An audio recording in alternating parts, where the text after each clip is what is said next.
Hello! Have you ever wondered how to use cocoa butter in your soap making? Well, today I'm going to be making a cocoa butter soap, so come and join me.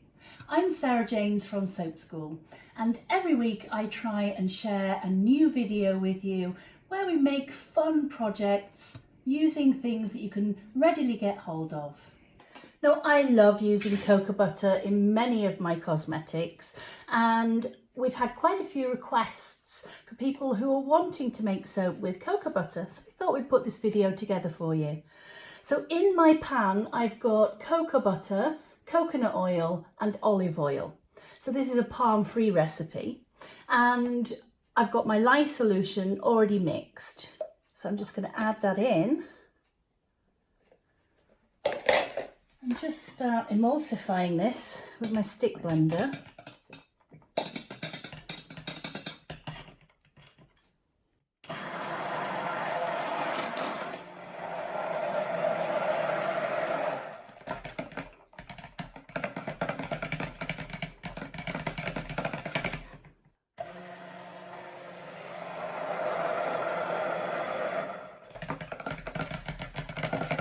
Now this is going to trace faster because of those butters, so I don't want to take it too thick.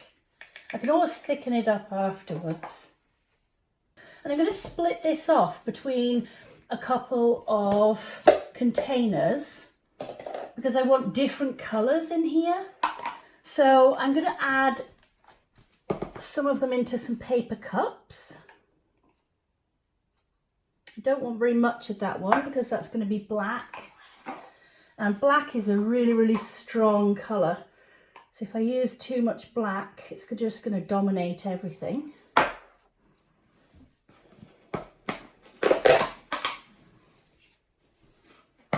And the first thing I'm going to do is to add some beautiful baby pink mica. This particular one is from Happy Olive, but you can use whichever one you've got in your local area. Doesn't have to be the exact same colours. It's just about finding the colours that you like and that work for your project. I'm going to add a little bit of the silver sparkle, and then I'm going to add some coal black to that one. And these just need mixing up.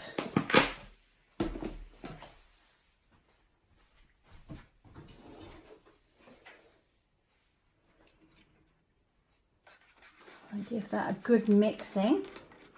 So this should just be very light, misty grey. Might have a few sparkles in there, but you're not going to see lots of sparkles inside the soap because it's going to set more opaque. And then I'm going to have my darker colour. Why is it with black that every time I mix black I get it all over the counter? There's always one colour that bites you and makes a mess. Let me know if you have exactly the same thing when you're mixing and there's just one particular thing that always goes flying when you don't want it to. There we go. Alright, so I'm going to go back with my stick blender for the pink one. I don't want this to thicken up too quickly, so I'm going to manually stir it first.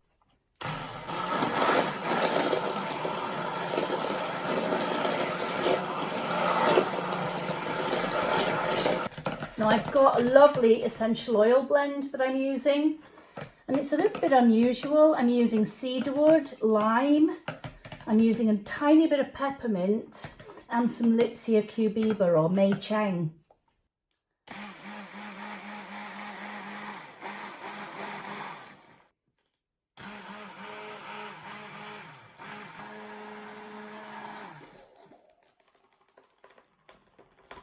Oh yes, gorgeous. Okay, so what I'm going to do is I'm going to mix these together.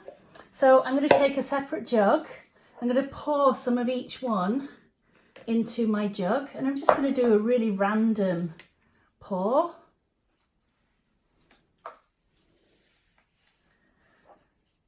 little bit more of the pink, some of the lighter silvery grey.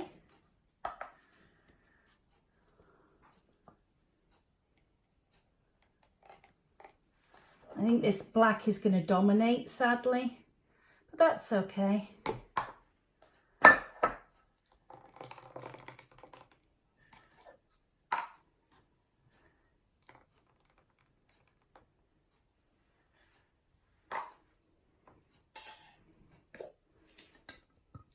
I wanted to try this particular mould. I managed to use this recently for making a melt and pour soap, and it was absolutely beautiful when it came out, and I thought it's time to give it a go with the cold process and see how it holds up. So that's what we're going to do today. So I'm just going to pour these.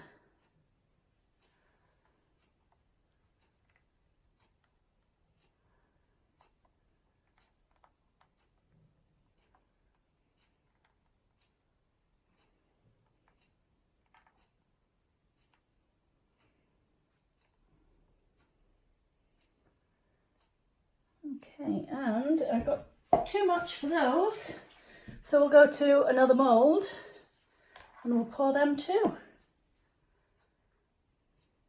So we're going to get lots of them out of this, which is fantastic. Might even get one more with a bit of scraping. We might get one more out.